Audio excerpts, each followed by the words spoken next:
हो गया? तो कैसे शुरू करें?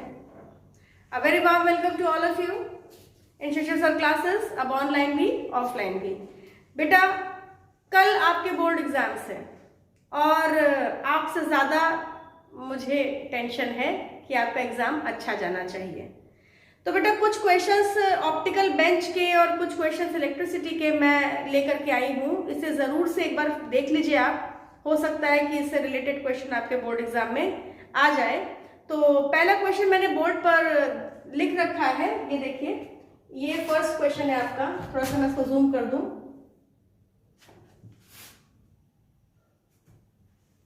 ये देखिए, ये एक क्वेश्चन है। A student focused the image of a candle flame on a white screen using a convex lens. He noted down the position of candle screen and the lens as under. अब देखो इस question में बेटा जो position of candle है, position of convex lens है, position of screen है, इसको आप यू वी ऐसे ही नहीं लिख लेंगे। ये ऑप्टिकल बेंच का क्वेश्चन होता है। ऑप्टिकल बेंच क्या होती है जरा ध्यान से देखेंगे मेरे बच्चों। ऑप्टिकल बेंच क्या होती है? कुछ 0 से 100 सेंटीमीटर तक की एक ऑप्टिकल टेबल होती है, ठीक है? देखिए ऐसे इस तरीके से एक ऑप्टिकल बेंच होती है जिसकी मेजरमेंट 0 सेंटीमीटर से 100 सेंटीमीटर तक की होती है। ये ऑप्टिकल बेंच का क्वेश्चन है। इसमें आसानी से आपको यू वी और एफ नहीं मिलेगा। जरा देखते हैं इस क्वेश्चन को हम कैसे करेंगे। थोड़ा सा मैं इसको छोटा कर दूं इस क्वेश्चन को तो बताऊं।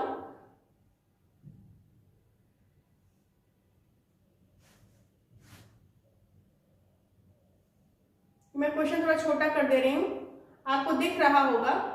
हाँ, अब ये ऐसा मैंने इसलिए किया है ताकि मैं आपको क्वेश्चन सॉल्व करके दिखा सकूं कि इस क्वेश्चन को करेंगे कैसे।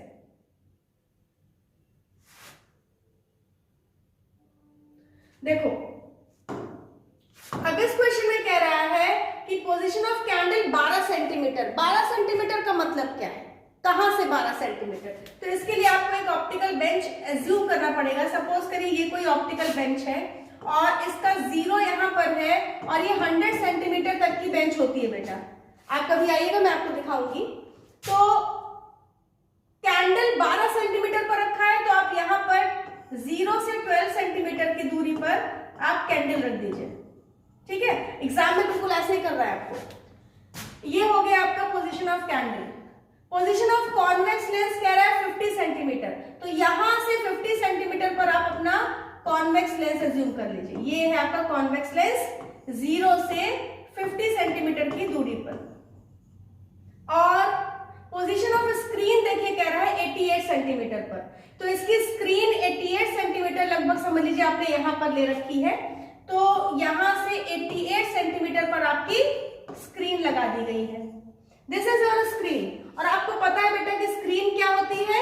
जहां पर आपको इमेज मिलती है, राइट? तो आप इसे कह सकते हैं कि this is the position of your image. ये कैंडल रखी है जिसकी इमेज इस स्क्रीन पर मिलने वाली है, तो इसे आप ऑब्जेक्ट मान लीजिए and here is your lens, right? अब यहां से आप अपने यू वी को फाइंड आउट कैसे करेंगे? देखिए इतने दूरी पर बेटा यहां से 50 सेंटीमीटर की दूरी पर लेंस है और यहां से 12 सेंटीमीटर की दूरी पर आपने ऑब्जेक्ट को रखा है, तो यहां से यहां तक की डिस्टेंस कितनी हो जाएगी? देखो यहां से यहां तक की डिस्टेंस कितनी हो जाएगी? हो जाएगी 50 माइनस 12, राइट? और उसी तरीके से देखो यहां से यहां तक की डिस्टेंस 88 है और यहां से यहां तक की डिस्टेंस 50 है, तो यहां से यहां तक की डिस्टेंस कितनी हो जाएगी? Total 88 minus 50, 88 minus 50 centimetre. आपको पता है कि what is you? You is the distance of object from, you is the distance of object from mirror ना, सॉरी यहां पर लेंस का क्वेश्चन है, तो you is the distance of object from lens. तो लेंस से कितनी दूरी पर आपका ऑब्जेक्ट है? This will be you. तो यू हो गया 50 माइनस 12 सेंटीमीटर पर। इसको माइनस कर लीजिए आपका। अच्छा यू देखिए लेंस के विपरीत है, इंसिडेंट रे यू जाएगी तो यू आपको उल्टा मेजर करना पड़ रहा है, तो it will be negative according to your sign convention. तो ये हो जाएगा सेंटीमीटर पर आपका ऑब्जेक्ट रखा है। u कहाँ है, v कहाँ है? v क्या होता है? Distance of object image from lens. तो v क्या है आपको पता है, ये डिस्टेंस कितनी है 88 माइनस 50। लेंस से इमेज की दूरी 88 माइनस 50 की दूरी पर है और साइन कन्वेंशन के अकॉर्डिंग ये पॉजिटिव होगा क्योंकि in the direction of incident ray है। तो प्लस ऑफ 88 माइनस 50 सेंटीमीटर, इसको माइनस करोगे ये 8 हो जाएगा, 5 ये भी 38 सेंटीमीटर आ रहा है, प्लस 38 सेंटीमीटर आपका v आ गया। इस क्वेश्चन में जो खास ध्यान देने वाली बात थी बेटा वो थी ऑप्टिकल बेंच वाली। अब क्वेश्चन में कोई दम नहीं है। पहला पार्ट कह रहा है what is the focal length of convex lens. Convex lens की focal length means 1/f is equals to 1/v minus 1/u लगा दीजिए। तो 1/38 माइनस 38 ये हो जाएगा, माइनस माइनस प्लस हो जाएगा, ये 2/38 विद पॉजिटिव साइन। तो फोकल लेंथ हो जाएगा 38/2, 2 1 2 9। तो 19 centimetre with plus sign will be the focal length of this lens. पहला पार्ट आपका हो गया। दूसरे पार्ट में कह रहा है where will the image be formed if he shifts the candle towards the lens at a position of 31 centimetre. ध्यान से देखिए, इनका ये ऑब्जेक्ट 0 से 12 सेंटीमीटर की दूरी पर था। अब ये कह रहे हैं कि इसको 31 सेंटीमीटर पर शिफ्ट कर दीजिए। मींस ऑब्जेक्ट को 0 से 31 सेंटीमीटर पर अगर आप शिफ्ट कर देते हैं तो लेंस से इसकी दूरी कितनी हो जाएगी? लेंस से दूरी हो जाएगी 50 माइनस 31, राइट। तो जो नया न्यू आपका ऑब्जेक्ट आया है, ये न्यू यू आया है, ये कितना हो जाएगा? Total 50 minus 31। तो u will be minus of 50 minus 31। ये हो जाएगा 9 और ये हो जाएगा 1 और ये हो जाएगा माइनस। तो ये देखिए u आपका 19 सेंटीमीटर पर आ गया। पहले u 38 सेंटीमीटर की दूरी पर रखा था, अब u कहां आ गया? 19 सेंटीमीटर की दूरी पर आ गया। क्या आपको लॉजिक समझ में आ रहा है? क्वेश्चन कैसे कर रहे हैं देखो। सेकंड पार्ट पे कह रहा है u को शिफ्ट करिए, माने ऑब्जेक्ट को लेंस की तरफ ले जाइए, इतना ले जाइए कि वो 31 सेंटीमीटर पर खड़ा हो जाए। तो बेटा ये 31 सेंटीमीटर जो है ना, ये 31 सेंटीमीटर 0 से है, राइट। इसको आप लेंस से 31 सेंटीमीटर की दूरी मत समझिएगा, वही मिस्टेक हो जाएगी।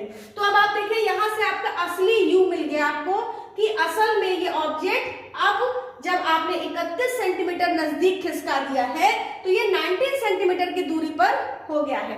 u आपका 19 सेंटीमीटर पर हो गया। तो क्वेश्चन कह रहा है कि इमेज कहां बनेगी, मींस v पूछ रहा है और आपको पता है कि लेंस का फोकल लेंथ जो होगा वो नहीं चेंज होगा। तो फोकल लेंथ हमने फाइंड आउट कर ही दिया है 19 सेंटीमीटर। वैसे तो ये ओरल हो गया। ओरल कैसे हो गया कि आपने ऑब्जेक्ट को कहां रख दिया? देखो 19 सेंटीमीटर मैंने फोकस पे ही रख दिया है। अगर आपने ऑब्जेक्ट को फोकस पर रख दिया है तो इमेज आपको इन्फिनिटी पर मिलेगी, है ना। ये मैंने आपको केसेस सिखाया था, लेंस के सारे केसेस, कि when object is at focus where will you find the image will be found at infinity. ये मैं आपको निकाल के भी दिखा देती हूँ। 1/f is equals to 1/v minus 1/u लगा दीजिए। तो यहां से 1/v हो जाएगा 1/f plus 1/u। Focal length है आपका 19 और u है आपका माइनस 19। तो ये हो जाएगा, देखिए आ गया 0/19 1/v।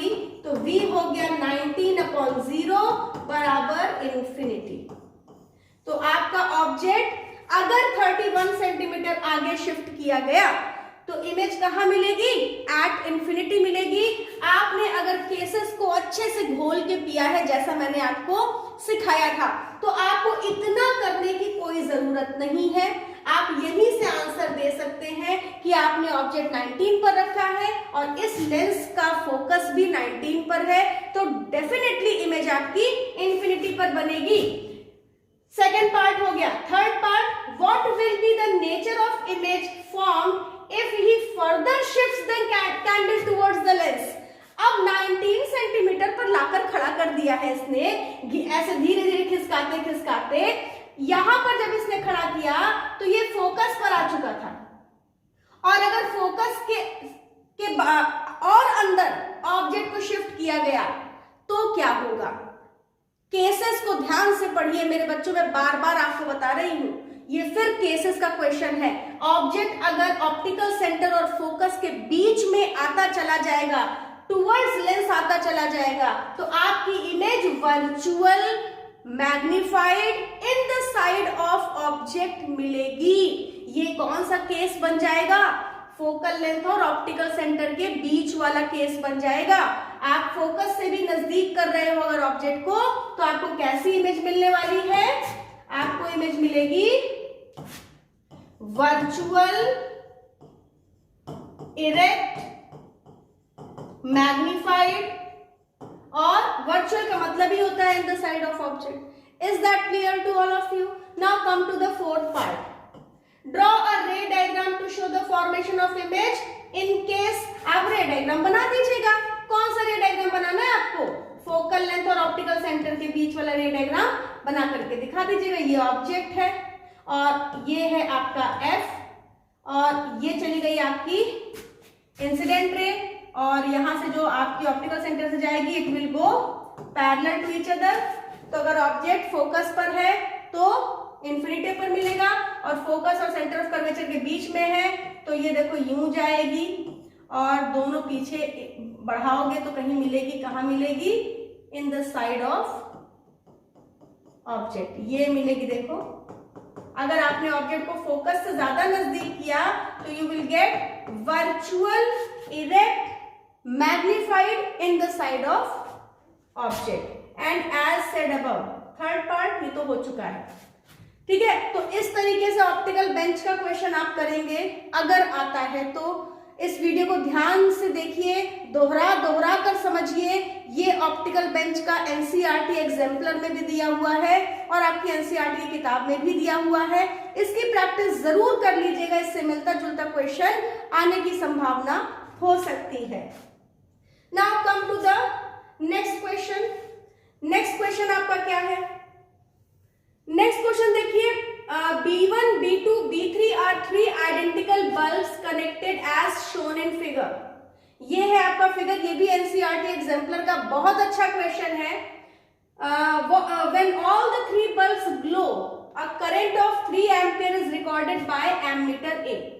अगर तीन के तीनों में करंट बह रही है तो A एमीटर की रीडिंग आ रही है। What happens to the glow? What happens to the glow of other two bulbs when the bulb B1 gets fused? चलो देखते हैं ये क्वेश्चन कैसे करेंगे। अब इस क्वेश्चन के लिए आपको कैसे सोचना है, सबसे पहले तो इस पर फोकस करते हैं कि सोचना कैसे है। देखो बेटा, इस क्वेश्चन में इन्होंने कहा है B1, B2, B3 identical bulbs हैं। सबसे पहले तो यहीं से उठा लो क्वेश्चन का जेस्ट। क्वेश्चन का जेस्ट क्या है कि ये R1, R2, R3 ये तीन के तीनों सेम है, माने मान लो तीनों R है। अब तीनों बल्ब 3 एम्पियर की करंट ड्रॉ कर रही है जब इस तरीके से लगी हुई है। अच्छा, करंट मालूम है बेटा, वोल्टेज 4.5 वोल्ट का दे रखा है। तो सबसे पहले तो आप निकाल लो कि इस स्थिति में इक्विवेलेंट रेजिस्टेंस क्या होगा। तो इस स्थिति में equivalent resistance V = IR। Ohm's law की मदद से V/I निकाल लीजिए आप। वोल्टेज कितना है? 4.5। करंट कितना है? 3। तो यहां से काटेंगे, 3 1 3, 3 5 15, मींस इक्विवेलेंट रेजिस्टेंस बेटा इतना ओम है। कितना? 1.5 ओम। अब इक्विवेलेंट रेजिस्टेंस की मदद से आप ये निकाल लीजिए कि R कितना है। हमको पता है सीरीज में क्या होता है, 1/R इक्विवेलेंट बराबर 1/R1 plus 1/R2 plus 1/R3 होता है। और R1, R2, R3 सेम है तो मैंने तीनों को R लिख दिया। तो ये हो जाएगा बेटा 3/R इज इक्वल टू 1/1.5। तो यहां से आपको R, ये जो R है ये क्या मिल जाएगा? देखो 1.5 इंटू 3, 15 3 = 45, 4.5 ओम का रेजिस्टेंस मिल रहा है। कब? जब 3 एम्पियर की करंट चल रही है और 4.5 वोल्ट का वोल्टेज है। अब आपको कुछ नहीं करना है, इन तीनों का रेजिस्टेंस आपको पता चल चुका है इस स्थिति में कि तीनों 4.5 ओम के रेजिस्टर्स हैं। अब क्वेश्चन कह रहा है what happens to the glow of other two bulbs when bulb B1 gets fused. बेटा B1 बल्ब ये है B1। B1 बल्ब को अगर फ्यूज कर दोगे तो B2 और B3 पर कोई फर्क नहीं पड़ेगा, क्योंकि सीरीज कॉम्बिनेशन में वोल्टेज सेम मिलता है हर बल्ब को। तो वोल्टेज सेम है तो all it will be unaffected. इनकी ग्लो पर कोई फर्क नहीं पड़ेगा, they will remain unaffected. Now come to the next part. What happens to the readings of A1, A2, A3 and A when bulb B2 gets fused? अब देखो इस question में कह रहा है कि B2 बल्ब को आपने फ्यूज कर दिया है, ये B1 है, ये B2 है। अगर B2 फ्यूज हो गया तो ये वाली आर्म आपकी गायब हो गई, है ना। तो ये आर्म गायब हो गई तो देखो क्या सीन आ रहा है, ये A1 है और ये R बराबर 4.5 ओम लगा हुआ है। बीच वाली एक आर्म गायब हो गई और ये A3 लगा हुआ है और इसका रेजिस्टेंस भी 4.5 ओम का है और ये दो के दोनों किससे कनेक्टेड है, 4.5 वोल्ट के बैटरी से कनेक्टेड है। अब इस स्थिति में बेटा आपका जब एक ब्रांच से करंट नहीं जाएगी तो बेटा सबसे पहली बात तो इस वाले एमीटर की रीडिंग 0 हो जाएगी, क्योंकि इस ब्रांच का बल्ब फ्यूज हो गया माने इस ब्रांच का सर्किट ओपन हो गया, तो बाकी दो ब्रांच में तो करंट जाएगी, मगर ये बीच वाली ब्रांच में करंट नहीं जाएगी। तो बीच वाले ब्रांच का जो एमीटर होगा वो 0 रीडिंग देगा। हमने बीच वाली ब्रांच के एमीटर में 0 रीडिंग दे दी। अब करंट कहां जा रही है, इन दोनों ब्रांच से जा रही है। कितनी करंट जा रही है, अब यहां सोचो मेरे बच्चों कि अगर रेजिस्टेंस वेरी करेगा तो क्या करंट पर प्रभाव नहीं पड़ेगा? बोलो, बिल्कुल पड़ेगा। क्यों? अभी 3 बराबर रेजिस्टेंस में करंट बढ़ रही थी, अब 2 बराबर रेजिस्टेंस में करंट बढ़ेगी। और रेजिस्टेंस कितना है ये हमने गिवन सिचुएशन से पता कर लिया है। तो अब पता करिए कि कितनी करंट ये ड्रैग करेगा इस स्थिति में जब एक ब्रांच में करंट नहीं जा रही है। तो इस स्थिति में बेटा इसका इक्विवेलेंट रेजिस्टेंस क्या हो जाएगा, 1/R is equals to 1/R is equivalent is equals to 1/4.5 plus 1/4.5, ये हो जाएगा 2/4.5 R इक्विवेलेंट। तो R इक्विवेलेंट हो गया आपका 4.5/2, 2 2s are 4, 2s are 4, 2 5s are 10। तो R इक्विवेलेंट आप देखिए मेरे बच्चों, पहले कितना था, पहले 1.5 था, लेकिन जब एक ब्रांच में करंट नहीं जा रही है तो अब R इक्विवेलेंट देखो ज्यादा हो गया, R इक्विवेलेंट बढ़ गया। R इक्विवेलेंट अगर बढ़ गया तो करंट डिक्रीज करेगी। आपको पता है कि रेजिस्टेंस और करंट का इनवर्स रिलेशनशिप होता है। तो जब यहाँ रेजिस्टेंस इंक्रीज करेगा तो ओवरऑल करंट कैसे डिक्रीज कर रही, देखो अब I इज इक्वल्स टू क्या होगा, V/R। वोल्टेज कितना है 4.5, रेजिस्टेंस अभी आपने 2.25 निकाला है, इसको सॉल्व कर लीजिए। ये हो जाएगा 100, ये हो जाएगा इंटू 10, इसको सॉल्व करोगे हो जाएगा 10/5, ये हो जाएगा 2 एम्पियर। ये 2 एम्पियर की करंट है, इसको सॉल्व कर लीजिएगा। देखो अब इस स्थिति में मेरे बच्चों 2 एम्पियर की करंट जा रही है। इस स्थिति में कितनी जा रही थी, जब 3 के तीनों रजिस्टर्स अच्छे खासे थे, तीनों बल्ब अच्छे खासे जल रहे थे, तो 3 एम्पियर की करंट ड्रैग कर रहा था। लेकिन अब देखो 2 एम्पियर की करंट ड्रैग कर रहा है। इस स्थिति में इस ब्रांच और इस ब्रांच में कितनी करंट जाएगी, I1 is equals to V/R1 and I2 is equals to V/R2। निकाल लीजिए, I1 कितनी जा रही है, V कितना है 4.5 और रेजिस्टेंस है 4.5, तो 1 एम्पियर की करंट जा रही है। इस स्थिति में कितनी जा रही है, अगेन 1 एम्पियर की करंट जा रही है। है ना। तो A1 और A3 जब बीच वाला रेजिस्टर हटा दोगे तो 1 एम्पियर की करंट जाएगी और यहाँ पर जो एमीटर लगा होगा वो 2 एम्पियर की करंट की रीडिंग बताएगा। ठीक, इस स्थिति में ये वाला एमीटर 3 एम्पियर की रीडिंग बता रहा था, लेकिन जब बीच से एक ब्रांच गायब हो गई तो ये वाला एमीटर जो बैटरी के पास लगा हुआ है वो 2 एम्पियर की करंट रीड करेगा। अब what happens to the reading, ये हो गया ना। कह रहा है कि what happens to the reading of A1, A2, A3 and A। बेटा जब इस स्थिति में आप A1, A2, A3 की रीडिंग निकालोगे ना तो इस स्थिति में भी 1 एम्पियर, 1 एम्पियर और 1 एम्पियर ही आ रही होगी।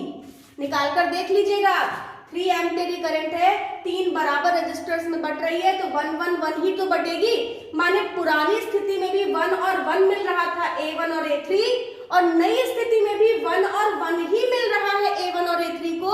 लेकिन चेंज क्या हुआ, चेंज हुआ इस वाले एमीटर की रीडिंग में। पुरानी स्थिति में ये एमीटर 3 एम्पियर बता रहा था और जब एक ब्रांच में करंट नहीं बह रही है तो ये वाला एमीटर 2 एम्पियर की रीडिंग बता रहा है।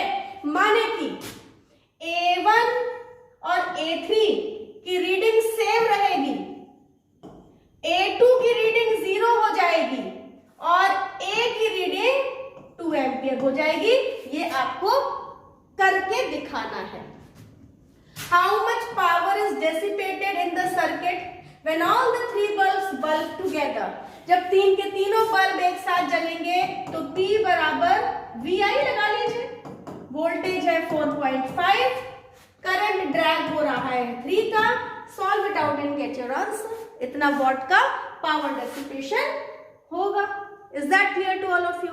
ये क्वेश्चन भी ध्यान से देखिए, पूरा रिपीट कर करके समझिए, सॉल्व करके आंसर निकालिए, क्योंकि ये क्वेश्चन भी बहुत इंपॉर्टेंट क्वेश्चन है। Now come to the next question. इस क्वेश्चन में ये भी एनसीईआरटी एग्जाम्पलर का ही क्वेश्चन है बेटा। अब इस क्वेश्चन में क्या कह रहा है, ध्यान से पढ़िए क्वेश्चन को। क्वेश्चन कह रहा है in the diagram shown above, इस डायग्राम में N1, N2, N3 refractive indices है मीडिया 1, 2 और 3 का। माने ये है मीडिया 1, ये है मीडिया 2 और ये है media 3।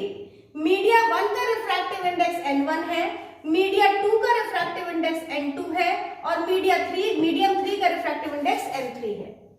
Which one of the following is true in this case? अब ध्यान से देखो बेटा, यहाँ पर मीडियम 1, 2, 3 से ये 1 मीडियम से जब लाइट 2 मीडियम में जा रही है तो हल्की सी नॉर्मल की तरफ बेंड हो जा रही है। ये देखो हल्की सी बेंड हो जा रही है।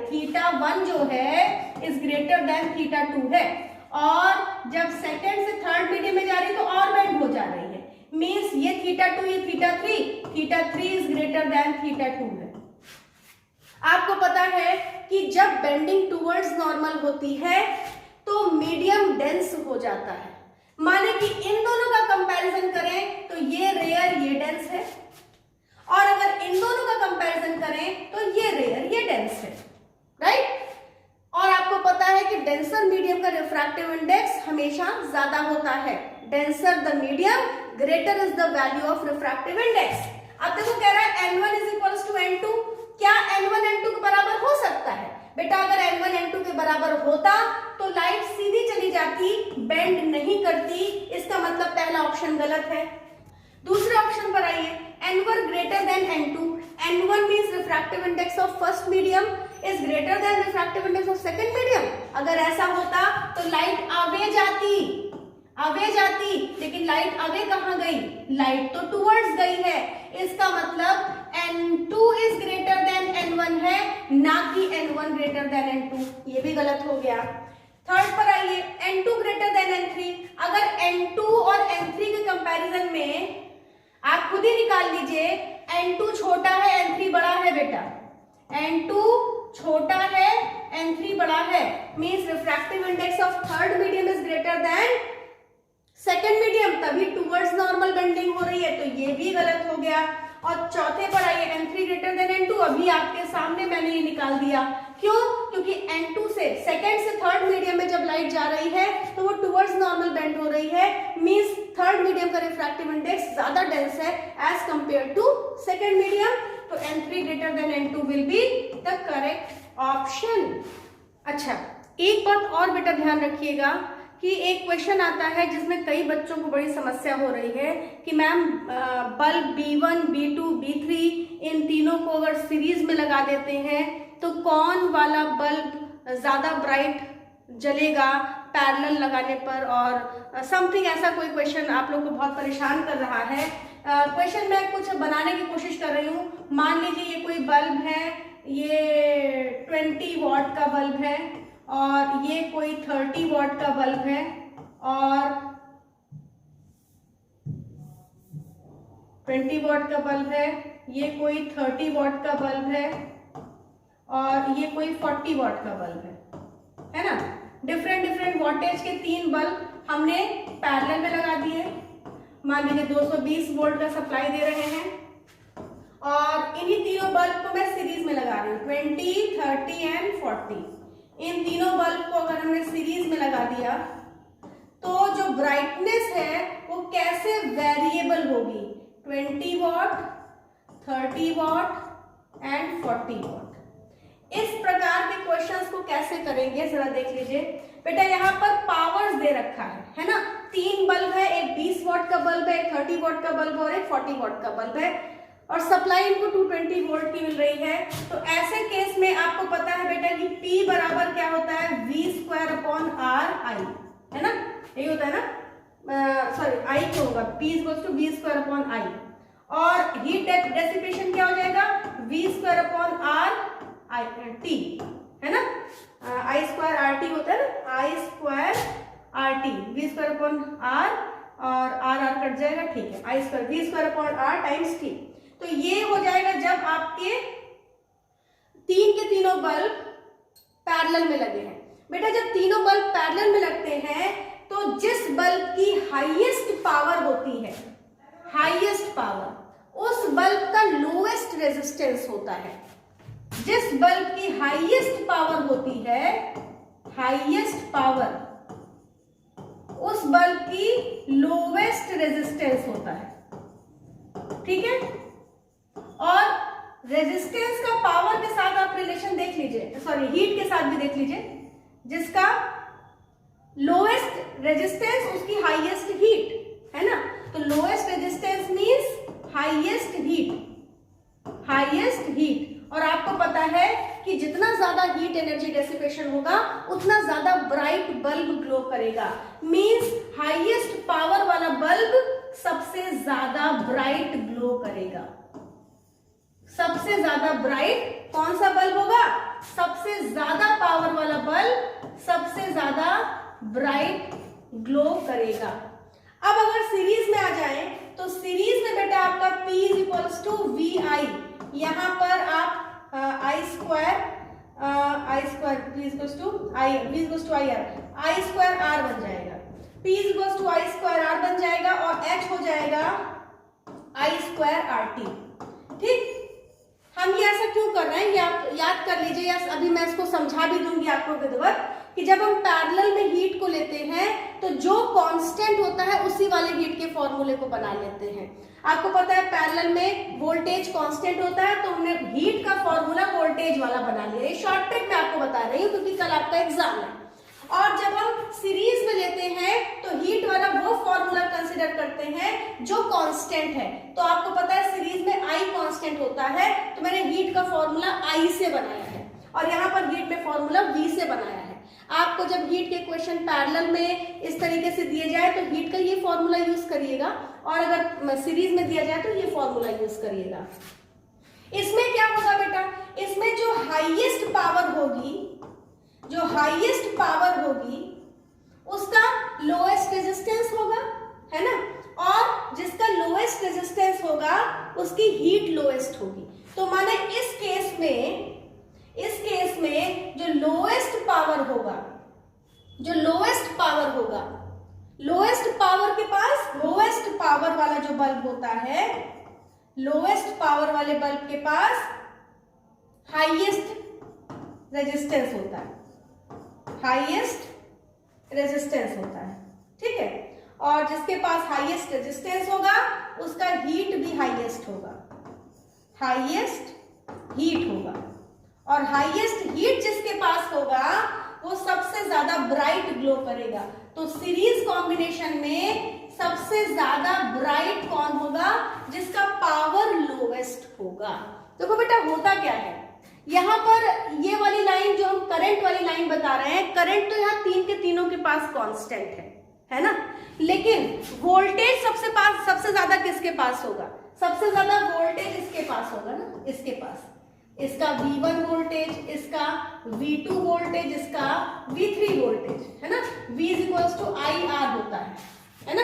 तो I तो सबका सेम है, तो जिसका हाईएस्ट रेजिस्टेंस उसका वोल्टेज हाईएस्ट है ना बेटा। और वोल्टेज हाईएस्ट होगा तो पावर आपका हीट डेसिपेशन भी सबसे ज्यादा होगा। हीट डेसिपेशन सबसे ज्यादा जिसका, सबसे ज्यादा वही बल्ब ब्राइट जलेगा। थोड़ा सा कंफ्यूजिंग आपको लग रहा होगा, लेकिन बार बार ध्यान से मेरी बातों को सुनेंगे तो ये कंफ्यूजन आपका दूर हो जाएगा कि सीरीज में सबसे कम पावर वाला बल्ब सबसे ज्यादा ब्राइट जलता है और पैरेलल में सबसे ज्यादा पावर वाला बल्ब सबसे ज्यादा ब्राइट जलता है, ठीक है। तो इन बातों को ध्यान में रखिएगा। और मैं ये नहीं कह सकती कि एग्जाम में आपके आएगा, लेकिन अगर आप थोड़ा सा इन क्वेश्चंस को देख लेते हैं तो होपफुली आप और क्वेश्चंस में अपनी ग्रिप को बढ़ा पाएंगे, ठीक है। तो इसी के साथ हम अपना वीडियो स्टॉप करते हैं। आपको कोई भी प्रॉब्लम हो आप मुझे मैसेज करिए, मैं रात भर जग रही हूँ आपके वीडियोस बनाने के लिए। आप अपने डाउट्स भेजिए, मैं झट से उसका वीडियो बना करके आपको भेज दूंगी, ताकि कल का एग्जाम आपका गुड नहीं, बेटर नहीं, बेस्ट हो। All the best to all of you. Thank you very much.